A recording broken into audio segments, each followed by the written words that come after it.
Hello students, welcome to social science class. Today we are going to discuss the chapter number 3 of economics of class 9th, poverty as a challenge. Our first topic is what do you mean by poverty? Poverty से आप क्या समझ सकते हैं? Poverty refers to a situation.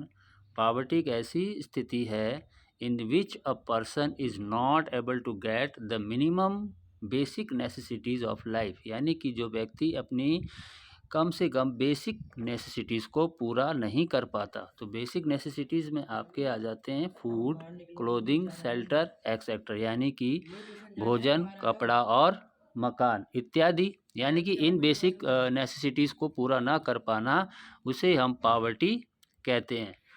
Poverty in India, भारत में गरीबी, every fifth Indian is poor, हर पांचवा व्यक्ति भारत में गरीब है। ये जो आपके लेटेस्ट डाटा है आपका वर्ल्ड बैंक का, वर्ल्ड बैंक के अनुसार हर पांचवा व्यक्ति गरीब है। India is having the largest number of poor people in the world, यानी भारत की बात करें, India is having the largest number of poor people in the world, यानी विश्व में सबसे ज़्यादा जो पावर्टी है भारतीय लोगों की है, यहाँ पे लिखा। हाउएवर लेटेस्ट रिपोर्ट, अगर हम लेटेस्ट रिपोर्ट की बात करें उसमें ये सजेस्ट किया गया that India is no longer a nation, यानी भारत लंबे समय तक गरीब नहीं रह सकता। यानी आपका जो नाइजीरिया है, नाइजीरिया आपका इंडिया से ज़्यादा गरीब हो जाएगा, ऐसा उसमें बताया गया है according the times of India June 27, 2018. Now, two types of poverty. There are two types of poverty. First is urban poverty, यानी कि शहरी गरीबी, शहर में कैसे गरीब होते हैं, और रूरल पावर्टी, ग्रामीण गरीबी। तो पहले अर्बन का देखते हैं। Urban poverty, they do not have physical assets and, यानी कि ऐसे लोग जिनके पास फिजिकल एसेट्स नहीं होते और ये जनरली स्लम्स एरिया में रहते हैं। स्लम एरिया मतलब झुग्गी झोपड़ियों में ज़्यादा रहते हैं अर्बन एरियाज़ में। और फिजिकल एसेट्स का मतलब है ना इनके पास मकान, बिल्डिंग, लैंड, ये सारी चीज़ें का अभाव होता है, तो उसको हम अर्बन पावर्टी कहते हैं। इनमें कैसे लोग रहते हैं, जैसे आपके रिक्शा पुलर हो गया, कॉबलर हो गया, हॉकर्स हो गया, रैक पिकर्स हो गया, जो कबाड़ बीनते हैं उनको रैक पिकर्स बोला जाता है, डेली वेज लेबरर्स, ऐसे लोग वहाँ पर निवास करते स्लम एरियाज़ में, तो ये अर्बन पावर्टी में आते हैं आपके। रूरल पावर्टीज़ में देखें आप, rural poverties, people do not have agricultural land, ऐसे लोग जिनके पास खेती की ज़मीन नहीं होती। ऐसे लोग कौन से हो गए आपके, लैंडलेस फार्मर, जिनके पास, जैसे किसान जिन पे अपनी ज़मीन नहीं होती। एग्रीकल्चरल लेबरर्स हो गए जो दिहाड़ी मजदूरी करते हैं खेती में। स्मॉल यानी छोटे और मध्यम किसान, ये सारे रूरल पावर्टीज़ के अंतर्गत आते हैं। Now come to the next point, poverty as seen by social scientist. Social scientist के हिसाब से पावर्टी को कैसे डिफाइन किया गया है। Poverty relates to the level of income and consumption. Poverty को किससे रिलेट किया गया है, इनकम और कंजम्पशन, यानी कि कितना आय और उसका कंजम्पशन लेवल कितना होना चाहिए, उसको हम सोशल साइंटिस्ट के अनुसार डिफाइन करते हैं। Apart from the poverty is look through other social indicators, इसके अलावा भी कुछ ऐसे सोशल इंडिकेटर्स हैं जैसे कि लिटरेसी लेवल, साक्षरता दर हो गया, lack of general resistance due to malnutrition, यानी कुपोषण के जो शिकार होते हैं कितना है, lack of access to health care facility पहुंच रही है नहीं पहुंच रही है, लैक ऑफ जॉब अपॉर्चुनिटी, यानी रोज़गार के अवसर का ना होना, lack of access to safe drinking water sanitation, यानी शौचालय का अभाव, साफ़ पीने पानी का अभाव, पीने के पानी का अभाव, ये सारे आपके सोशल इंडिकेटर्स में आते हैं। मेन है आपका इनकम एंड कंजम्पशन लेवल, उसके बाद जो आपका सोशल इंडिकेटर्स में बताए गए, literacy level, lack of general resistance due to malnutrition, lack of access to health care, lack of job opportunity, lack of access to safe drinking water sanitation etcetera, ये सारे इसमें आ जाते हैं social scientist के अनुसार। फिर आपका social exclusion आता है। सोशल एक्सक्लूजन क्या होता है? जिसका सामाजिक बहिष्कार किया जाता है, सामाजिक बहिष्कार। अकॉर्डिंग टू द कंसेप्ट, इस कंसेप्ट के हिसाब से क्या हो रहा है? Poverty is seen in terms of poor having to live only in a poor surroundings with poor people. ऐसे लोग जो गरीब होते हैं, इनका जो रहन सहन है, इनका जो आसपास का वातावरण होता है, सराउंडिंग्स होता है, ये पुअर लोगों के साथ ही रहते हैं, इसलिए इनका समाज से बहिष्कार किया जाता है। जो गरीब लोग हैं, गरीब लोगों के ही साथ ज़्यादा रहते हैं। वनरेबिलिटी, वनरेबिलिटी में क्या आपका? Vulnerability to poverty is a major which describe, जिसकी कैसे व्याख्या की गई है? द ग्रेटेस्ट प्रोबेबिलिटी, ऐसी संभावना है ऑफ सर्टेन कम्युनिटीज़, कुछ ऐसी कम्युनिटीज़ हैं या फिर कुछ इंडिविजुअल्स हो गए, बिकमिंग और रिमेनिंग पुअर, या तो वो गरीब हो जाएंगे या फिर पुअर ही रहेंगे आने वाले सालों में। तो इसमें एग्जांपल आप दे सकते हैं, जैसे आपके बैकवर्ड क्लासेस के हो गए, या आपके फिजिकली हैंडीकैप लोग हो गए, या फिर जो वुमेंस होती हैं, विडो हैं, ये सारे इसमें वनरेबल ग्रुप्स में आ जाते हैं। Clear? Poverty line, what do you mean by poverty line? Poverty line is a way which is used to identify the poor. Poverty line ऐसे जिससे हम पुअर लोगों को चिन्हित करते हैं या आइडेंटिफाई करते हैं। It is a method use to measure poverty, ये ऐसा तरीका है जिससे हम पावर्टी को मेज़र करते हैं। In this method poverty is measured with the help of consumption and income level of the people. इस मेथड में हम कंजम्पशन और इनकम लेवल के हिसाब से पावर्टी को मेज़र करते हैं। If the level of income and consumption, यदि इनकम और कंजम्पशन का लेवल गिर जाता है below the minimum level of income and consumption of this line, यानी इस लाइन यानी पावर्टी लाइन के हिसाब से अगर देखें, अगर इनकम और कंजम्पशन लेवल इस पावर्टी लाइन से बिलो होगा तो वह पर्सन क्या कहलाता है? उसको हम पुअर कहते हैं। ऐसे लोगों को हम पुअर कहते हैं। कैसे इसको हम डिफाइन करेंगे? डिटर्मिनेशन देखो इसका, determination of poverty line in India, भारत के हिसाब से देखा जाए तो on the basis of calorie. Calorie आ गया आपका कंजम्पशन लेवल के हिसाब से, कंजम्पशन कितना कर रहे हैं, ये कंजम्पशन लेवल में आता है आपका। अकॉर्डिंग टू कंजम्पशन लेवल इसको हम कैलोरी में निकालते हैं। अब रूरल एरियाज़ का अलग कैलोरी है और अर्बन की अलग है। इन रूरल एरियाज़ 2400 कैलोरीज पर पर्सन पर डे, यानी रूरल एरियाज़ की बात करें तो एक व्यक्ति को प्रतिदिन कितनी कैलोरी की आवश्यकता होती है? 2400 कैलोरीज़ की। और अर्बन एरियाज़ की बात करें तो अर्बन एरियाज़ में 2100 कैलोरीज चाहिए पर person per day.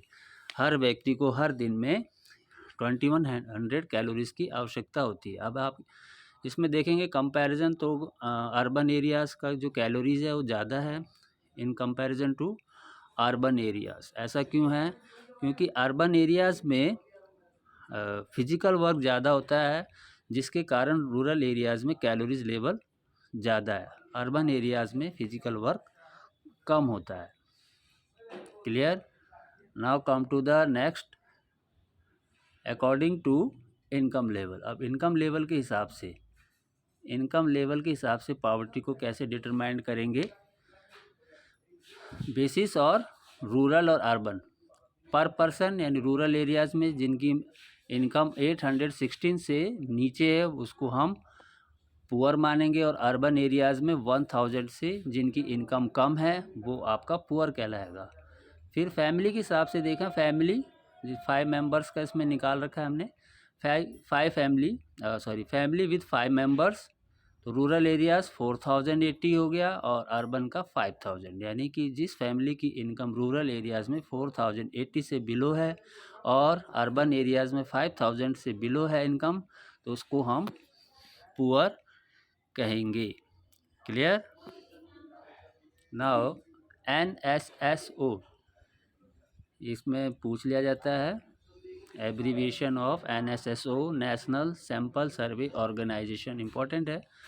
This organisation estimates the poverty line periodically, ऐसा ऑर्गेनाइजेशन है जिससे पावर्टी को एस्टिमेट किया जाता है पीरियोडिकली, जनरली 5 साल का हम इसमें पीरियड लेते हैं।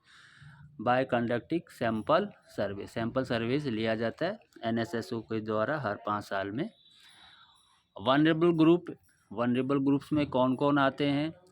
शेड्यूल ट्राइब्स आ गए, शेड्यूल कास्ट आ गए, एग्रीकल्चरल लेबरर्स आ गए, कैजुअल लेबरर्स आ गए, ये सारे आपके वनरेबल ग्रुप्स में आ जाते हैं भारत में। SC ST, agricultural labour and casual labourers, इसको हम वनरेबल ग्रुप्स कहते हैं। Now come to the next heading, inter state disparities, यानी कि जो इंटर स्टेट है, हर राज्य में एक से गरीब नहीं पाए जाते, अलग अलग इसमें वेरिएशंस हैं। In India the proportion of poor people is not the same in every state. अब बिहार और उड़ीसा की बात करें, बिहार और Orissa are the 2 poorest state with poverty ratio 33.7 and 32.6% respectively. Bihar और उड़ीसा की सबसे गरीब राज्य हैं, इनकी जो आप पावर्टी देखें, बिहार की 33.7% है और उड़ीसा की 32.6%। Kerala and Himachal Pradesh shows low poverty, Kerala और हिमाचल में कम गरीबी है, यानी कि 7.1% आपका केरला में एंड 8.1% आपका हिमाचल प्रदेश में पावर्टी है। ऐसा रीज़न भी है इसमें, पावर्टी डिक्लाइन इन स्टेट्स, इसका कुछ रीज़न आप देखें। पंजाब और हरियाणा की बात करें कि किस प्रकार से वहाँ पे पावर्टी डिक्लाइन हुई है, कम हुई है, तो पंजाब एंड हरियाणा किसके कारण है? Due to high agricultural growth rate, वहाँ की जो ग्रोथ रेट है एग्रीकल्चर की काफ़ी ज़्यादा है, due to the green revolution. जब ग्रीन रिवॉल्यूशन आया था तो वहाँ पे जो खेती है एकदम से आपकी ग्रोथ हुई थी, जिसके कारण वो पावर्टी कम है। केरला की बात करें, owing to more focus on human resource development, ज़्यादातर ध्यान केरला के जो लोगों के ऊपर दिया गया वो ह्यूमन रिसोर्स डेवलपमेंट पे ज़्यादा ध्यान दिया गया। इट मीन्स उनकी हेल्थ और एजुकेशन पे ज़्यादा जोर दिया गया, इसलिए वहाँ पे पावर्टी कम है। वेस्ट बंगाल, पश्चिम बंगाल में लैंड रिफॉर्म्स लाए गए, यानी लैंड रिफॉर्म्स का मतलब हो गया डिस्ट्रीब्यूशन ऑफ लैंड इक्वली, सब में बराबर बराबर आपकी ज़मीन बांटी गई, जिससे कि वहाँ पर पावर्टी ग्रोथ कम हुई। आंध्र प्रदेश एंड तमिलनाडु में गरीबी के कम डिक्लाइन होने के क्या कारण है? यहाँ पर जो PDS सिस्टम है आपका, पब्लिक डिस्ट्रीब्यूशन सिस्टम, यानी public distribution of food grains जिसे बोला जाता है, distribution of food grains would have been reasonable for the improvement cheap and free foods. वहाँ पे जो फैसिलिटीज़ थी PDS के माध्यम से, यानी सब्सिडाइज प्राइस में वहाँ पर फूड ग्रेन्स अवेलेबल कराए गए, जिससे कि पावर्टी वहाँ पे डिक्लाइन हुई। Now global poverty scenario, global poverty के हिसाब से गरीबी क्या है विश्व के हिसाब से? तो according to the World Bank, यानी जो वर्ल्ड बैंक है, विश्व बैंक क्या डिफाइन करता है? A person living on less than 1.9 US dollar, dollar में इसको एस्टिमेट किया जाता है, यानी कि 1.9 डॉलर से जिस देश के लोगों की जो इनकम है कम है, इज़ पुअर, उसको हम पुअर मानेंगे। According to the most recent estimates 2013 के हिसाब से 10.7% of the world's population lived on less than 1.9 US dollar a day, यानी कि 2013 में ये आपका घटा है आपका, यानी 10.7% वर्ल्ड की पॉपुलेशन जिनकी income 1.9 US dollar per day थी, वो घटी है आपकी इसमें। ये आपका विश्व बैंक के हिसाब से बताया गया, याद रखना आप, 1.9 dollar. The sustainable development goals SDG of the United Nation call for ending the extreme poverty by 2030। Sustainable development यानी SDG के अनुसार, और आपका यूनाइटेड नेशंस क्या कहता है कि ये जो एक्सट्रीम पॉवर्टी है ये धीरे धीरे आपका 2030 तक समाप्त हो जाएगी। कॉजेज ऑफ पावर्टी, पावर्टी के क्या कारण है? फर्स्ट पॉइंट आपका है policies of British era. British era की क्या पॉलिसी थी? जब आपके हमारे देश में जो ब्रिटिशर्स आए थे, उनकी जो पॉलिसी थी उसके कारण गरीबी कैसे आई? One historical reason is the low level of economic development under the British colonial administration. जब ब्रिटिश कॉलोनियल एडमिनिस्ट्रेशन यानी उनका शासन जब चल रहा था ब्रिटिश गवर्नमेंट का, उन्होंने इकोनॉमिक डेवलपमेंट बहुत ही कम किया। The policy of the colonial government ruined traditional handicraft. जो उनकी पॉलिसी थी, जो कॉलोनियल गवर्नमेंट्स थी, उनके अनुसार उन्होंने क्या किया, जो हमारी हैंडीक्राफ्ट्स इंडस्ट्री थी उसको डिस्ट्रॉय करना शुरू कर दिया। And discourage development of industries like textiles, और जो हमारी टेक्सटाइल इंडस्ट्रीज थी उसका भी डिस्करेजमेंट किया, जिससे कई लोग बेरोज़गार हो गए, उनको रोज़गार नहीं मिला, जिससे पॉवर्टी आनी शुरू हो गई। सेकंड पॉइंट है low economic growth. Economic growth का कम होना। आर्थिक वृद्धि जब नहीं होगी तो क्या होगा, इकोनॉमिक ग्रोथ कम हो जाएगी। इकोनॉमिक ग्रोथ कम होगी तो लोगों को जॉब नहीं मिलेगी, जिसके कारण गरीबी आएगी। Low rate of economic growth persisted leading to less job, यानी लोगों को कम जॉब मिलेगी। एंड लो इनकम, जिससे कि कम इनकम या आय अर्जित होगी। पॉपुलेशन ग्रोथ मेन इम्पॉर्टेंट है ये आपका। Population growth, high growth rate of population and less availability of jobs led to unemployment leading to poverty। Population growth अगर आपका ज़्यादा रहेगा, जनसंख्या ज़्यादा होगी, तो रोज़गार के अवसर कम प्राप्त होंगे। जब रोज़गार नहीं होगा तो क्या होगा, लोग बेरोज़गार हो जाएंगे, जिससे आपकी पॉवर्टी का कारण ये बन जाएगा। नेक्स्ट है आपका limited success of green revolution. Green revolution start तो हुआ था, लेकिन ये कुछ स्टेट्स में ही स्टार्ट हुआ था, जिससे कई स्टेट तो डेवलप हो गए और कुछ स्टेट रह गए। With the spread of irrigation and the green revolution many job opportunity were created. कई जॉब अपॉर्चुनिटीज़ को बनाया गया in the agriculture sector, but the effects were limited to some parts of India. लेकिन ये जो green revolution था कुछ ही भागों में सफल रहा। The industries, both in the public and private sectors, did provide some job। यानी कि जो इंडस्ट्रीज थी, चाहे वो पब्लिक सेक्टर इंडस्ट्री हो या प्राइवेट सेक्टर इंडस्ट्री हो, उन्होंने कुछ जॉब तो दी, लेकिन ये इनफ नहीं था, ज़्यादा नहीं था। जॉब सीकर्स बहुत ज़्यादा थे और इनको जॉब अपॉर्चुनिटी नहीं मिल पा रही थी, जिसके कारण भी आपकी पॉवर्टी बढ़ी। Unequal distribution of land and other resources another point है आपका कॉजेज में। Lack of land resources has been one of the major cause of poverty in India. Land resources का कम होना, जिससे कि एक कारण है आपका पॉवर्टी का।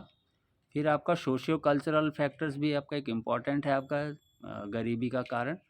टू फुलफिल सोशल ऑब्लिगेशंस हैं एंड ऑब्जर्व रिलीजियस सेरेमनीज़ है। पीपल इन इंडिया इंक्लूडिंग, चाहे वो पुअर हो, spend a lot of money and have to take loan with which they are unable to repay and fall into a डेब्ट trap leading to extreme poverty. कुछ social यानी दिखावा होता है, समाज को कुछ दिखावा करना होता है, जिससे लोग क्या करते हैं, जैसे मैरिज सेरेमनी है, अपने पास पैसे ना होने के कारण भी वो लोन ले लेते हैं और ख़र्चा करते हैं। खर्चा करने से क्या होगा, वो डेब्ट ट्रैप में फंस जाते हैं। ठीक है, उधार ज़्यादा हो जाता है उनके ऊपर और वो उसको चुकता नहीं कर पाते, रीपे नहीं कर पाते उस लोन को, जिससे कि उनकी गरीबी बन जाती है। डेब्ट ट्रैप ये मैंने आपको भी समझाया। डेब्ट ट्रैप में जो छोटे किसान है, small farmer need money to buy agricultural inputs like seeds, fertiliser, pesticide. इसको खरीदने की आवश्यकता होती है छोटे किसानों को, तो कहाँ से लोन लेंगे, वो लोन लेते हैं, इनके पास सेविंग कम होती है। Since they hardly have any saving, इनके पास बचत कम होती है और ये लोन ले लेते हैं और उसको वो चुका नहीं पाते। Which they are unable to repay and fall into a डेब्ट trap leading to extreme poverty. कर्ज में डूब जाते हैं, जिसके कारण ये गरीब हो जाते हैं। क्लियर, ये आपके कॉजेज़ थे। अब एंटी पॉवर्टी मेजर्स हैं कुछ, इसमें एंटी पॉवर्टी मेजर्स दे रखे हैं। एक है आपका प्रमोशन ऑफ इकोनॉमिक ग्रोथ और दूसरा है इसमें टारगेटेड एंटी पॉवर्टी प्रोग्राम। तो प्रमोशन ऑफ इकोनॉमिक ग्रोथ क्या है आपका, there is a strong link between economic growth and poverty reduction. दोनों का संबंध है इसमें। इकोनॉमिक ग्रोथ होगी तो क्या होगा, आपका पॉवर्टी कम हो जाएगी। इकोनॉमिक ग्रोथ होने के साथ साथ पॉवर्टी कम होती है। Economic growth widens opportunity and provide the resources needed to invest in human development. जितना ज़्यादा आर्थिक विकास होगा आपका, उतने ज़्यादा अवसर प्राप्त होंगे कि हम अपने ज़्यादा से ज़्यादा रिसोर्सेज को इन्वेस्टमेंट करें, जिससे आपका ह्यूमन डेवलपमेंट हो। However the poor may not be able to take advantage. लेकिन क्या है, जो पुअर लोग हैं इसका एडवांटेज नहीं ले पाते from the opportunity created by economic growth. Economic growth से अपॉर्चुनिटी जो मिलती है उसका अवसर जो है लाभ नहीं ले पाते, जिसके कारण गरीब हो जाते हैं। सेकंड पॉइंट है इसका, growth also increases the government revenue. Growth से क्या होगा, इकोनॉमिक ग्रोथ से आपका जो गवर्नमेंट की आय है, रेवेन्यू है, इनकम है, वो बढ़ेगी। And consequently it could afford the programme for poverty alleviation. Poverty reduction का प्रोग्राम भी ये चलाती हैं ज़्यादा से ज़्यादा। That is why these two strategies are also known as complementary to each other, यानी एक दूसरे के ये पूरक हैं। अगर इकोनॉमिक ग्रोथ होगी तो पॉवर्टी रिडक्शन ऑटोमेटिक होगा। दूसरा पॉइंट आता है इसमें, targeted anti poverty programmes. Anti poverty programmes को लॉन्च किया जाना। जैसे पहला इसमें है आपका Mahatma Gandhi national rural guarantee act 2005, ये आपका लॉन्च हुआ था 2005 में। इसका एम है आपका assuring employment to every house rural household, यानी हर ग्रामीण को रोजगार मुहैया कराना इसका एम था। इसमें कम से कम आपके 100 डेज़ का इसमें एश्योरेंस था जॉब का, और 1/3 जो जॉब्स हैं वुमेंस के लिए इसमें आरक्षित की गई थी। और यदि किसी एप्लीकेंट्स को जॉब नहीं मिल पाती थी तो उसको अनएम्प्लॉयमेंट अलाउंस दिया जाता था। और एक इसमें लास्ट पॉइंट है आपका, वेज आपका दिया जाता था, जो दिहाड़ी दी जाती थी मिनिमम वेज एक्ट के अनुसार इनको वेजेस दिए जाते थे। तो ये Mahatma Gandhi national rural guarantee act है, नरेगा बोला जाता है जिसको, बाद में एमजी नरेगा हो गया था। प्राइम मिनिस्टर रोजगार योजना, इसमें है आपका, ये स्टार्ट हुआ था 1993 में। इसका एम क्या है, टू क्रिएट सेल्फ एम्प्लॉयमेंट को बढ़ावा देना।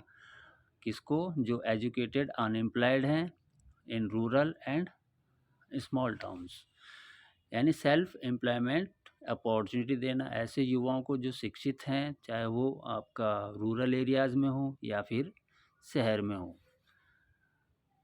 Help in setting up small businesses and industries, इनको छोटे उद्योग और इंडस्ट्री स्थापित करने के लिए सहायता प्रदान की जाती थी।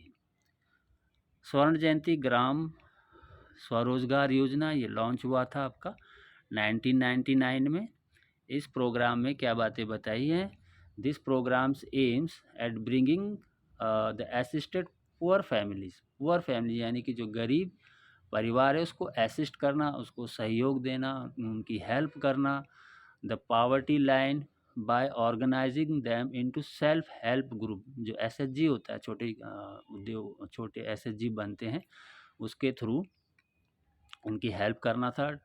Mix of bank credit and government subsidy, government के द्वारा इनको सब्सिडी भी प्रदान की जाती थी। नेक्स्ट प्रोग्राम है एंटी प्रधानमंत्री ग्रामोदय योजना, ये आपका लॉन्च हुआ था 2000 में। इस स्कीम में क्या है आपका, under this scheme additional central assistant, केंद्र से इनको सहायता प्रदान की जाती थी, इज़ गिवन टू स्टेट, यानी राज्यों को, फॉर बेसिक सर्विसेज, कुछ जो ज़रूरी सेवाएं होती थी, जैसे कि आपका प्राइमरी हेल्थ हो गया, प्राइमरी एजुकेशन हो गया, रूरल शेल्टर्स हो गए, रूरल ड्रिंकिंग वाटर्स हो गए, रूरल इलेक्ट्रिफिकेशन हो गए। इस चीज़ के लिए इनको सहायता दी जाती थी, यानी केंद्र सरकार के द्वारा राज्य सरकार को ऐसी बेसिक सर्विसेज प्रोवाइड कराई जाती थी, जो आपका हेल्थ है, प्राइमरी एजुकेशन है, रूरल शेल्टर्स है, रूरल ड्रिंकिंग वाटर्स हैं, एंड रूरल इलेक्ट्रिफिकेशन के लिए केंद्र सरकार से राज्य सरकार को सहायता दी जाती थी। फिर आता है आपका अंत्योदय अन्न योजना। ये आपका 2000 में लॉन्च हुआ था। इस स्कीम में आपका जो बातें बताई हैं, the poorest of the poor were identify, जो गरीब से गरीब लोग हैं उसको आइडेंटिफाई करना। इसमें यानी कि 25 kg फूड ग्रेन्स इसमें दिया जाता था ऐसे लोगों को। Were made available at highly subsidize rate, यानी कम दरों, बहुत ही कम दरों में। जैसे कि 2 रुपये पर केजी हो गया वीट का, 3 आपका हो गया राइस के लिए, और 1 kg रुपी 1 पर केजी आपका कोर्स ग्रेन के लिए उनको दिया जाता था। 2 रुपये पर केजी वीट का है और 3 रुपीज़ पर केजी राइस का। ये रेट हैं आपके सब्सिडाइज रेट। अब चैलेंजेस क्या आते हैं हमारे आगे, द चैलेंजेस अहेड। क्या चैलेंजेस आते हैं? Poverty has declined in India but not up to the desired level, यानी पावर्टी भारत में कम हुई है लेकिन पर्याप्त नहीं है अभी भी। Poverty reduction remains India's most important challenge. Poverty को कम करना ये काफ़ी बड़ी चुनौती है भारत की।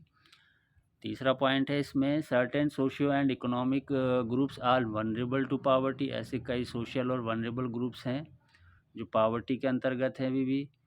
The official definition of poverty is about minimum subsistence. जो ऑफिशियल डेफिनेशन ऊपर मैंने बताई थी, जो सब्सिस्टेंस यानी जीने के लिए या रहने के लिए था, इसको चेंज करना था। Of living rather than a reasonable level of living. अगला है, many scholars advocate that we must broaden the concept into human poverty. इस कॉन्सेप्ट को ब्रॉडन यानी कि विस्तृत किया जाए, ह्यूमन पावर्टी के अंतर्गत इसको लाया जाए। Human poverty not only consider lack of money, इसमें केवल लैक ऑफ मनी से रिलेटेड नहीं है, but also absence of education हो गया, यानी कि शिक्षा का अभाव हो गया, हेल्थ केयर का अभाव हो, या आपका शेल्टर हो, and freedom from cast and gender discrimination. इसको भी ध्यान में रखना चाहिए। ऐसा पावर्टी की ब्रॉडन सेंस में बताया गया है। Clear? Watch this YouTube, like, share and comment. Okay, thank you.